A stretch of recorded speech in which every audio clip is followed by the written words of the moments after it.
Chat pelaku terungkap, Alvaro Kiano jadi korban balas dendam ayah tiri.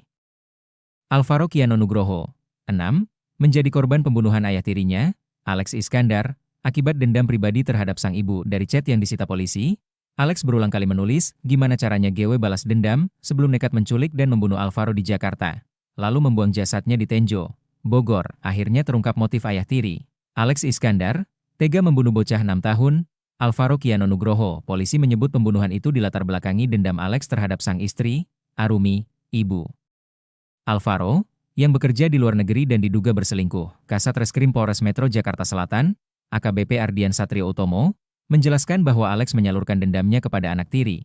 Ada motif dendam pribadi, pelaku, dengan istrinya.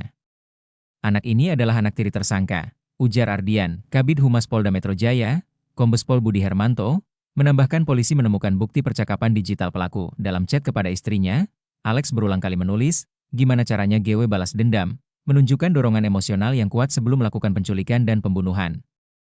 Alex nekat menculik Alvaro di Masjid Pesanggerahan, Jakarta Selatan lalu membuang jasadnya di Bogor.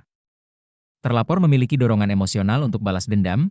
Hal ini diakui oleh tersangka melakukan penculikan terhadap AKN sampai dengan membawa korban dari salah satu masjid di wilayah Bintaro. Pada saat korban dibawa dalam kondisi menangis tidak berhenti sehingga dibekap hingga meninggal dunia, kata Kombes Pol Budi Hermanto. Alex membungkus jasad korban dengan plastik hitam dan membuangnya di Jembatan Cilalai, Tenjo, Bogor pada 9 Maret 2025. Jenazah korban akhirnya ditemukan pada Minggu, 23 November 2025, dalam kondisi tidak utuh. Setelah kasus terbongkar, Alex ditangkap polisi pada 19 November 2025 dan ditetapkan sebagai tersangka. Namun, tersangka kemudian mengakhiri hidupnya dengan gantung diri di ruangan konseling. Dokter forensik RS Polri memastikan kematian Alex akibat gantung diri tanpa tanda kekerasan lain. Aksinya ketahuan, Alex pun resmi ditangkap kepolisian lalu ditetapkan sebagai tersangka. Terancam hukuman berat, Alex akhirnya memilih untuk mengakhiri hidupnya. Penyidik kepolisian menceritakan detik-detik pelaku pembunuhan Alvaro itu meregang nyawa. Ternyata pelaku tewas bukan di tahanan melainkan di ruangan konseling. Pada saat tempo waktu proses pemeriksaan kan Minggu dini hari, yang bersangkutan dititipkan di ruangan konseling. Tersangka mengakhiri hidupnya dengan cara gantung diri di ruangan konseling.